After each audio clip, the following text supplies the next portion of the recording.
சேனைகளின் கர்த்தாவே, உமது வாசஸ்தலங்கள் எவ்வளவு இன்பமானவைகள். சங்கீதம் 84:1. என் ஆத்துமா கர்த்தருடைய ஆலய பிரகாரங்களின் மேல் வாஞ்சையும் தவனமுமாயிருக்கிறது. என் இருதயமும் என் மாம்சமும் ஜீவனுள்ள தேவனை நோக்கி கெம்பீர சத்தமிடுகிறது. சங்கீதம் 84:2. என் ராஜாவும் என் தேவனுமாகிய சேனைகளின் கர்த்தாவே, உம்முடைய பீடங்களண்டையில் அடைக்கலான் குருவிக்கு வீடும் தகைவிலான் குருவிக்கு தன் குஞ்சுகளை வைக்கும் கூடும் கிடைத்ததே.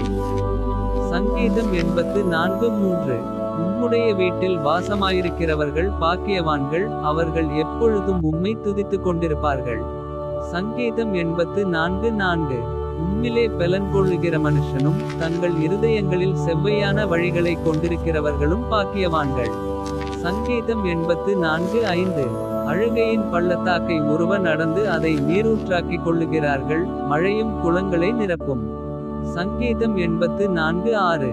அவர்கள் பலத்தின் மேல் பலம் அடைந்து சீயோனிலே தேவசந்நிதியில் வந்து காணப்படுவார்கள். சங்கீதம் 84:7.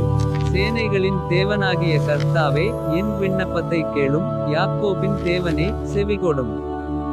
சங்கீதம் 84:8. எங்கள் கேடகமாகிய தேவனே, கண்ணோக்கமாயிரும், நீர் அபிஷேகம் பண்ணினவரின் முகத்தை பாரும். சங்கீதம் 84:9. 1000 நாளை பார்க்கிலும் உமது பிரகாரங்களில் செல்லும் ஒரே நாள் நல்லது. ஆகாமிய கூடாரங்களில் வாசமாயிருப்பதை பார்க்கிலும் என் தேவனுடைய ஆலயத்தின் வாசற்படியில் காத்திருப்பதையே தெரிந்து கொள்ளுவேன். சங்கீதம் 84:10. தேவனாகிய கர்த்தர் சூரியனும் கேடகமுமானவர், கர்த்தர் கிருபையையும் மகிமையையும் அருளுவார், உத்தமமாய் நடக்கிறவர்களுக்கு நன்மையை வழங்காதிரார். சங்கீதம் 84:11. சேனைகளின் கர்த்தாவே, உம்மை நம்பியிருக்கிற மனுஷன் பாக்கியவான். சங்கீதம் 84:12.